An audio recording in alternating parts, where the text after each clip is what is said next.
이제 바로 이제 그 본론으로 말씀을 드리면, 제가 요새 이제 신문에 광고를 냅니다. 신문에 광고를 내는데 왜 내는가 하면, 제가 이제 지난 6.28 재보궐선거에 따른 첫 번째 재검표 그 직후에 제가 보니까 이거는 명백한 부정선거다. 뭐 저는 초기 그렇게 판단했고, 두 번, 세 번째까지 재검표를 할 때도 이거는 정말 그 어느 한 지역에서 벌어진 부정선거가 아니라 전 지역적인 부정선거라고 판단하고, 내가 4.15 총선은 전면 무효다, 총체적 부정선거였다, 이런 얘기를 하게 됐습니다. 그 뒤에 두 번 더 재검표가 있었는데 내내 같은 양상이 쭉 이어지는 것을 보면서 내 판단이 틀리지 않았다, 이런 생각을 하고, 저는 이 부정선거의 진상을 규명하고, 그보다 중요한 것은 앞으로 어떻게 막아낼 것인가에 관해서 집중을 해왔습니다. 마침 이제 대선 후보 출마하면서 TV 토론회를 하게 됐을 때 국민들이 너무 이 부정선거에 대해서 모르고 계시는 거예요. 그래서 제가 이야기할 수 있는 기회가 날 때마다 TV 토론할 때도 계속 부정선거 이슈에 대해서 얘기를 했습니다. 부정투표, 부정선거의 증거물들은 뭐가 있나, 그것을 두어 차례에 걸쳐서 나눠서 얘기를 했고, 말로 잘 설명하기 힘드니까, 이게 말은 2시간인데 앞뒤 뭐 이런 진행 순서 뭐 이런 걸 하다 보면 실제로 저한테 주어지는 시간은 한 7분, 8분밖에 안 돼요. 아주 짧은 시간 안에 이 많은 이슈를 다 전할 수가 없기 때문에, 그래서 이제 판례를 만들기로 했습니다. 판례를 가지고 보여주면서 설명을 하니까 훨씬 더 시간이 절약이 됐어요. 그래서 맨 처음에는 그렇게 어떤 불법행위가 있었는가를 말씀을 드리고, 그리고 그 다음에는 그럼 우리는 어떤 대안이 있는가, 대안을 말씀을 드리고, 또 여러 가지 이슈들, 과연 21세기에 부정선거가 가능하냐, 뭐 이런 거, 뭐 이런 그 여러 가지 이제 의문점들이 있었고, 또 어떤 그 우리 당의 다른 의원이 또 이제 내가 얘기하는 것에 대해서 또 이렇게 페이스북에다가 올리면서 어쩌다 이런 논쟁에 대해서도 좀 적정한 대응을 해가면서 이제 그렇게 국민들에게 알리는 노력을 했습니다. 그래서 국민들이 좀 깨어있는, 그리고 저도 또 이제 전국을 다니면서 우리 당에 갈 때마다 이 부정선거의 실상을 알려드렸어요. 그때 판례를 가져가기도 했고, 또 제 스마트폰에다가 담긴 그림을 가지고 이 얘기를 하면 한 3, 40분 정도 얘기를 하게 되는데, 그 제 얘기를 끝날 때는 대부분 이야기가 끝나기도 전에 아이고 부정선거였네요, 이렇게 그냥 탄식들이 나오더라고요. 그래서 본 사람들은 아는데 보지 못한 사람들이 아직도 많아요. 그래서 처음에는 정말 미미하게들 그렇게 알고 있었지만은 이제는 국민들이, 많은 분들이 알게 되었습니다. 그러나 다시 또 이제 그 제가 TV 토론회에 못 나가게 되고 이야기할 기회가 없게 되니까 다시 옛날로 이제 돌아간 거예요. 그래서 요즘은 제가 일간지 광고를 통해서 거기서 이제 우리가 얘기하고 싶은 것들을 이제 조목조목 이렇게 잘라서 얘기를 하고 있습니다. 전에는 TV 토론회를 통해서 얘기했지만 지금은 이제 언론이 안 싫으니까, 그래서 이제 광고를 통해서 그렇게 국민들에게 알리는 일을 하고 있습니다. 근데 이제 문제는 이제 대선이 불과 며칠 안 남았기 때문에 이 대선에서 우리가 어떻게 할 것인가에 관한 문제가 더 중요하겠죠. 그래서 그 얘기를 지금 잠깐 말씀을 드린다고 치면, 가장 좋은 것은 법을 개정해야 됩니다. 그동안에 부정선거의 뿌리가 되었던 이런 잘못된 제도와 시스템에 대해서 법을 고쳐야 됩니다. 뭐 예를 들어서 사전 투표가 문제가 있었으니까 이걸 뭐 당일 투표로 하자, 이것도 바꾸려고 그러면 법이 필요한 거예요. 전자개표 문제가 많이 있었습니다. 이게 바꾸려고 그러면 또 법을 개정해서 수개표로 이렇게 바꿔야 되는 건데, 지금 이제 민주당이 180석을 차지하고 있기 때문에 국회 통과하는 거는 뭐 그건 불가능합니다. 불가능해요. 지금 뭐 약간의 협의를 거쳐서 좀 뭐 합의를 봤다 하는데, 그 내용을 자세히 보시면 이제 민주당 자기들 준비 다 해놓은 거예요. 합의해줘도 괜찮은 것만 합의해주고, 안 되는 건 그냥 계속 붙들고 있는 거죠. 지금 뭐 합의한 것이 몇 개 항목이 있다고 그러는데 다 준비해놓고 그동안 지적을 많이 받고 고치면서 이런 것들만 합의가 됐고 정말 우리가 필요한 정권 교체를 위한 이 부분은 바뀐 게 하나도 없습니다. 뭐 예를 들면 사전투표 같은 것이 그런 것이죠. 그래서 지금 법을 개정해서 이것을 막아내는 것은 거의 불가능하다 이런 생각이 듭니다. 그래서 그러면 남은 것은 뭐냐? 결국 국민의 힘이, 국민의 파워가 이것을 이제 이겨낼 수밖에 없다. 뭐 이런 생각입니다. 그래서 대안으로서는 우리가 이제 투표를 할 때 잘하자. 뭐 예를 들면 제가 세 가지를 얘기를 하고 있습니다. 그러니까 들어갈 때 아니죠. 투표하러 갈 때 사전 투표가 아니라 당일 투표만 하자. 지금 당에서는 그래도 그 코로나 위기 때문에 투표를 못하는 것보다 투표를 하게 하자 이런 입장이에요. 그런데 우리가 4.15에서 알게 된 사실은 우리가 사전 투표한 것이 그들의 놀잇감이 된 거예요. 부정선거의 소재가 된 겁니다. 그래서 그런 소재를 만들어서는 절대 안 된다.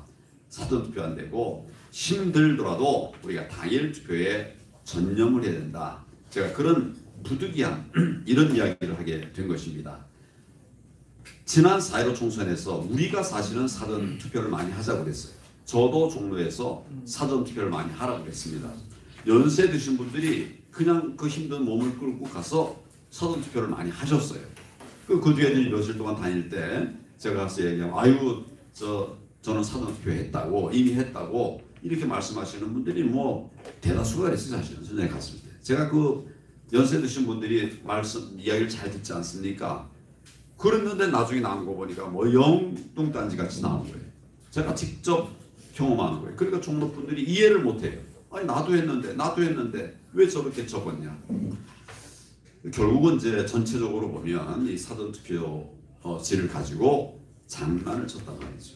그래서 이들이 장난칠 부정선거로 이렇게 바꿔치기 할 이런 소재를 우리가 줘서는 안 된다는 것이 제가 판단한 것입니다. 이거는 뭐 그냥 감각적으로 한 것이 아니라 그 치밀한 이런 뭐 치밀하다고 하면 또 뭐 자화자찬일 수 있으니까 하여튼 잘 검토한 결과가 이것이다. 그리고 우리 시민들에게도 좀 이제 상의하고 얘기해봐도 다 공감을 한다고 말씀하시고 오히려 이제 시민사회에서 저에게 사전 투표는 하지 말고 당일 투표만 합시다 이런 얘기를 하셨죠. 그러니까 어떤 분은 그러면 지금 코로나 때 투표 못하는 분 있지 않느냐. 우리가 투표한 것은 우리 표가 되게 하기 위해서 투표한 거지 그걸 장난해가지고 민주당 표 되게 하려고 우리가 표 몰아주는 게 아니지 않습니까? 그래서 이건 정말 고육지책이지만 그렇게 할 수밖에 없다. 그리고 당일 뭐 예를 들어서 이제 코로나 확진되면 투표 못하지 않느냐. 투표 못한다고 하는 걱정 때문에 투표를 했더니 역시 그게 제로가 아니라 마이너스가 돼버린다는 것이죠. 그래서 지금 저희는 정말 코로나 안 걸리도록 철저하게 잘 관리하되 요 며칠 안 남았습니다. 잘 관리하되 내 표가 남의 표가 될 그런 투표를 해서는 절대 안 된다. 이것이 이제 제 첫 번째 이야기고요. 두 번째는 이 들어가면 이제 투표관리관 도장이 찍힌 투표용지가 배부가 됩니다. 이 투표관리관 도장이 또 큰 문제의 초점입니다. 투표관리관 도장이라고 하는 것은 투표용지를 유효한 투표지로 만드는 출발점입니다. 그게 없으면 유효한 투표용지가 아니에요. 그 종이 조각 인쇄한 거는 인쇄소에 가면 누구든지 다 만들 수가 있지 않습니까? 근데 그게 유효한 투표지가 되려고 그러면 투표관리관이 도장을 찍어야 되는 것이죠.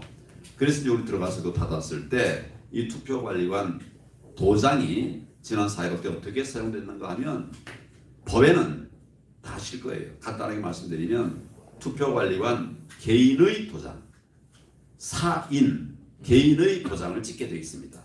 그 다음에 사용한 다음에는 이제 투표가 끝나면 가져가는 거예요. 내 거니까 사인이니까. 근데 지난 4.15 총선에서는 선관위가 투표관리관들에게 일괄 도장을 제작해가지고 배포해줬어요. 그거 사용하게 한 다음에 투표 끝나고는 다 회수해 가버렸습니다. 여러분 그러면 지금 이게 어떤 문제가 있을까요? 나중에 가짜 투표지를 만들어내려면 선관위가 마음만 먹으면 얼마든지 만들어낼 수가 있죠. 그렇지 않습니까? 맞습니다. 내가 도장 갖고 있고 네. 종이를 얼마든지 찍을 수 있으니까 거기다가 내가 해가지고 앞에 2번 찍은 거 민경 찍은 거를 뽑아내고 1번 찍은 거를 갖다 집어넣을 수가 있는 거 아니에요. 그렇죠. 그런 것을 선관위가 했다 이 말이죠. 그 어디서 얼마 표가 바뀌었는지는 알 수도 없지만 그런 아주 불안정한 그냥 생선을 맡겨놓은 거예요.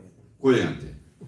이거는 안 된다는 것이죠. 그리고 실제로 결과를 보면 우리가 납득할 수가 없지 않았습니까?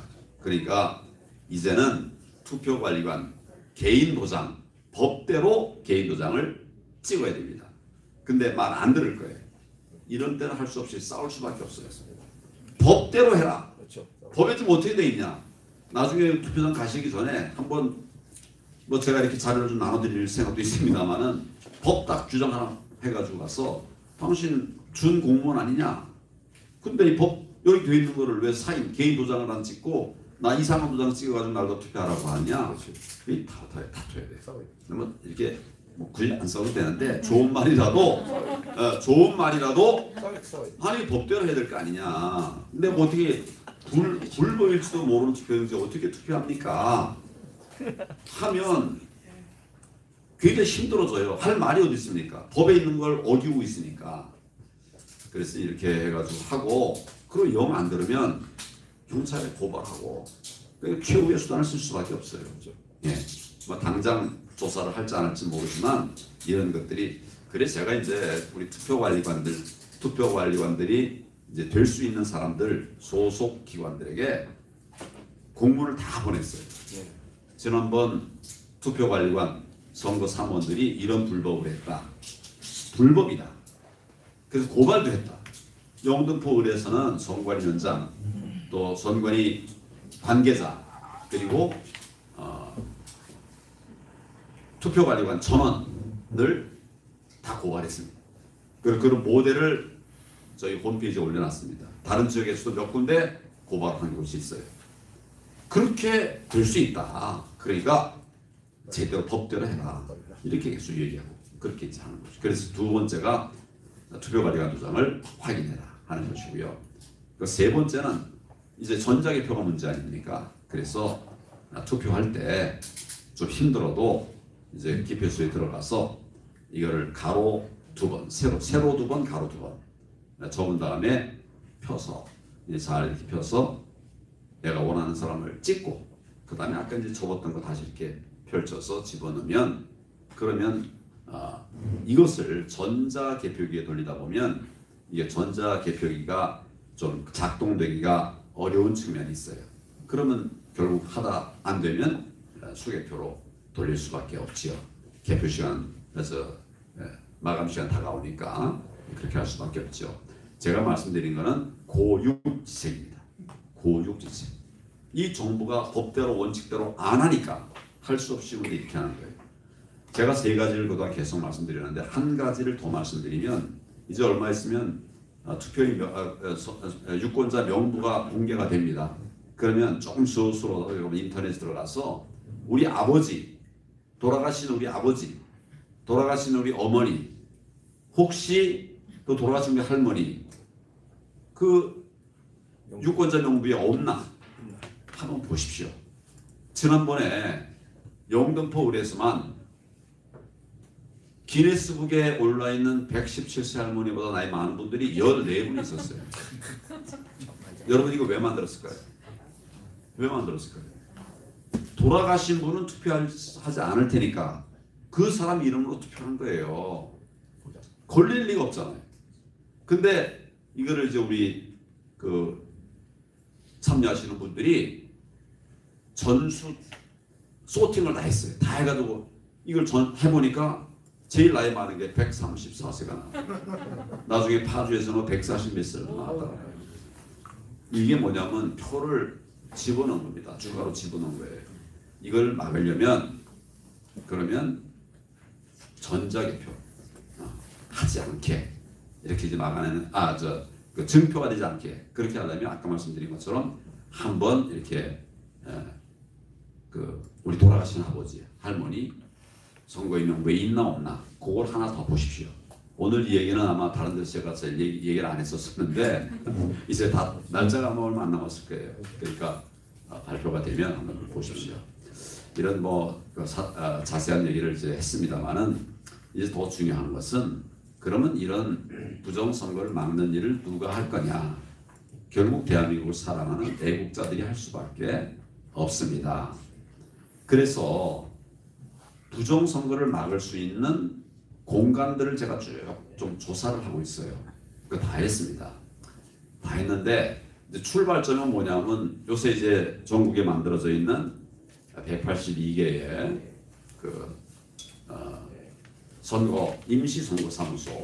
임시사무소 여기서 무슨 일이 벌어질지 모릅니다. 여기서 무슨 일이 벌어질지 몰라요.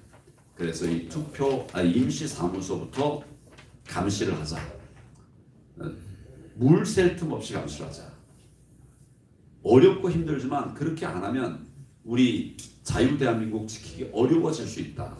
우리 자녀들을 공산국가에서 살게 할 수는 없지 않냐. 저는 사실은 그런 절박함을 가지고 이런 모든 것을 우리가 다 해보자. 다 막아보자. 이렇게 하고 있습니다. 이제 그런데 이제 임시 사무소를 182개 만들어 놨는데 여러분 국가의 모든 기관들은 인원이나 또 자산이나 뭐 심지어 건물 같은 거 하려고 하면 법적 근거가 있어야 됩니다. 거기 돈 안 드는 거 어디 있습니까? 다 돈 들죠. 그러니까 결국은 법적 근거가 필요한 거예요. 근데 저는 임시 사무소가 무슨 법적 근거가 있다는지 들어보지 못했어요. 저는 작년에는 맨 처음에는 무슨 8군데가 만들어줬다고 했다가 또 무슨 13군데 만들어줬다고 했다가 최종적으로 17개까지 봤다고 하고 지금 근거가 없는 것들이 이제는 182개가 만들어졌어요. 이것을 감시를 하는 일이 필요합니다. 출발점에 우리 결기를 보여줘야 돼요. 그래서 이제 우리 부방대 대원들에게 쭉 알려드렸더니 한 900명 정도가 지원을 하셨어요. 그래서 182개의 대부분에다 배치를 했는데 아무리 해도 채울 수 없는 곳이 한 20군데 정도가 있더라고요. 이건 참 안타깝지만 우리가 그런 노력들을 하는 것은 소중하다고 생각합니다. 그 다음에 사전투표 참관인이 있을 거예요. 이 사전투표 참관인 지금 모으고 있고 그 다음에 당일투표 참관인도 있습니다. 지금 이 장면에서는 그 역할을 함에 있어서는 우리 우파 모든 정치 세력들이 지금 다 모이자 이런 기조로 같이 모이고 있습니다. 우리 백모 선생님도 지난번 같이 모였었고 또 심지어는 우리 공화당하고도 논의를 하고 있고 그래서 거기 있는 모든 자원들을 무결내시라든지 이렇게 다 모아서 좀 이렇게 촘촘하게 배치를 해서 참관이 제대로 될 수 있도록 하기 위한 이런 노력을 하고 있습니다. 그리고 사전 투표한 다음에 개표하기까지 며칠이 필요합니까? 3일. 4일 또는 5일이 필요하죠. 5일이 지나죠. 그러니까 첫 5일 전에 사전 투표하는 것은 5일 동안 지난 다음에 개표를 합니다. 4일 전에 사전 투표한 것은 4일 지난 다음에 개표를 하죠. 요 기간 동안이 완전히 구멍입니다. 예, 완전히 구멍이에요. 그래서 이걸 이제 막아내는 일도 지금 하고 있습니다. 그리고 당일 투표 참관인 물론 당연히 필요한 것이고 개표 참관인도 당연히 필요한 것이고 그런데 이걸 쭉 해보니까 구멍이 여러 군데가 있어요. 그동안의 정치인들이 해왔던 일들 대부분 참관 활동을 했습니다. 그 열심히 하면 다 된다고 생각했는데 지금 우리가 이제 지난 4.15 총선을 거치면서 많은 구멍들을 봤습니다. 지금 저희가 이제 임시사무소를 이렇게 하는 것도 그런 구멍들을 막기 위한 노력입니다. 전체적으로는 이제 우리 우파 그동안 그 부정선거 대응 대책을 했던 이런 분들이 하시고 계시는 일들 외에 큰 구멍이 몇 군데가 있어요.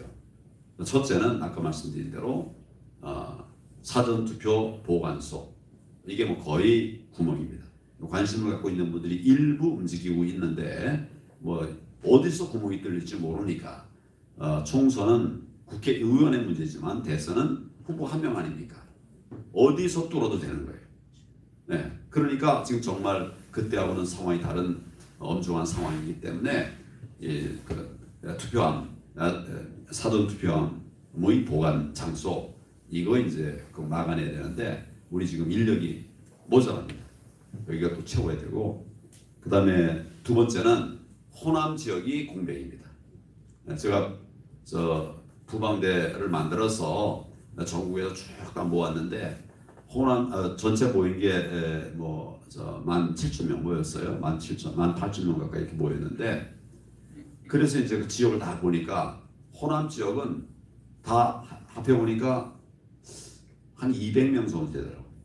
근데 거기도 한 4,000명이 필요합니다. 한 투표소당 2명씩 배치하려고 그러면 4,000명이 필요해요. 그게 택도 없이 모자라는 거죠. 그래서 제가 이제 우리 부방대 대원들에게 이제 문자를 다 보내가지고 지금 호남 쪽이 비어 있다. 그러니까 지역이 호남이 아니라도 호남에 가서 감시 또 참관 활동을 할 분들을 좀 지원해 달라. 이래가지고 지금 모으고 있습니다. 모았는데 1차, 2차 모았는데 뭐 한 300명 정도 이렇게 모인 것 같아요. 그러니까 아직도 많이 부족하죠. 앞으로 이제 우리 과제가 이거를 이제 채워야 됩니다. 예를 들면 전체적으로 지금 이 박빙이 되지 않겠습니까?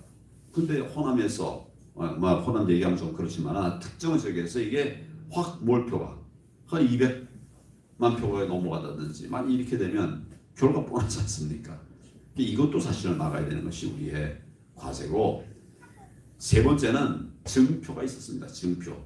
유권자보다 더 많은 투표가 이루어진 거예요. 아까 134세, 141세 이런 분들, 그분들이 투표했겠습니까? 누군가 그분 이름으로 투표한 거예요. 또 지난번에 총선 때도 보면 투표하러 갔더니 내게 이미 투표가 돼 있더라. 이분이 투표 안 할 줄로 알고 누군가 한 건데 막상 이제 안 가려고 가기 힘들었던 분이 와서 투표하려고 이렇게 보니까 이제 충돌이 생긴 거죠. 뭐 진동명 같은 파주 진동명 같은 데는 사는 사람보다 더 많은 투표가 된 걸로 되어 있습니다. 이런 증표가 있어서는 안 되는 거죠.